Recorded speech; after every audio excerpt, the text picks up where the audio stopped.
আমাদের সাবেক governor Ahsan H Mansur তিনি বলেছেন যে ইসলামী ব্যাংকে অযাচিত রাজনৈতিক হস্তক্ষেপ যদি হয় বা হস্তক্ষেপ যদি চলমান থাকে তাহলে আর্থিক খাতে একটা বড় ধরনের প্রভাব পড়তে পারে। আসলে এই প্রভাবটা কিভাবে পড়তে পারে? না, আর্থিক খাতে ইসলামী ব্যাংক তো আপনার একটা বড় ব্যাংক।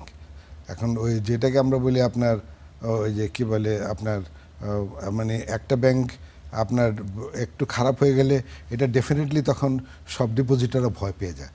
অন্য ব্যাংকগুলো, অন্য ছোটো ছোটো ব্যাংকগুলোর ডিপোজিটার মনে করে ইসলামী ব্যাংকের এই অবস্থা, না জানি আমাদের ব্যাংকের কী হয়। সুতরাং সবাই টাকা পয়সা উইথড্র করো, টাকা পয়সা উইথড্র করে দিলে দেন ব্যাংক উইল ফেস রান, তাই না? এবং এর ফলে তো হবে কি, ব্যাংক তো তখন ব্যবসা করতে পারবে না। আর সবচেয়ে বড় জিনিস হচ্ছে জনগণ আস্থা তো নষ্ট হয়ে যাবে। একবার যদি জনগণের আস্থা তো নষ্ট হয়ে গেছে, আর ওটা বাকি আর আছে কি? জনগণের আস্থা নষ্ট হয়ে গেলে তো কেউ আর ব্যাংকিং করতে আসবে না তাদের সাথে।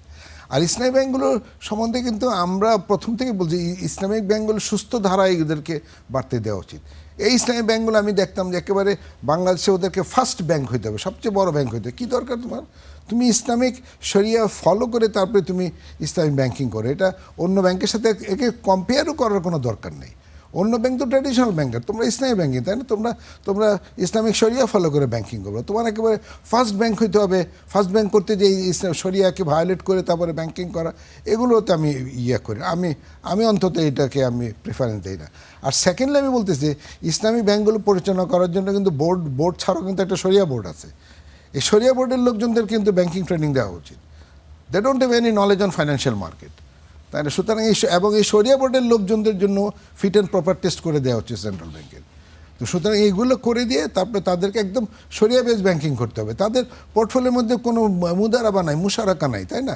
সব আপনার markup base banking. Markup base banking are interested base ব্যাংকিংয়ের মধ্যে ডিফারেন্স কি? কোনো ডিফারেন্স নেই। তো সুতরাং ইসলামী ব্যাংকগুলো সম্বন্ধে আমার সাজেশন হচ্ছে যে ইসলামী ব্যাংক বাংলাদেশ এটা সবচেয়ে বড় ব্যাংক। সুতরাং এটাকে এইরকমভাবে আপনার কী বলে আনকেয়ার রাখাটা ঠিক না।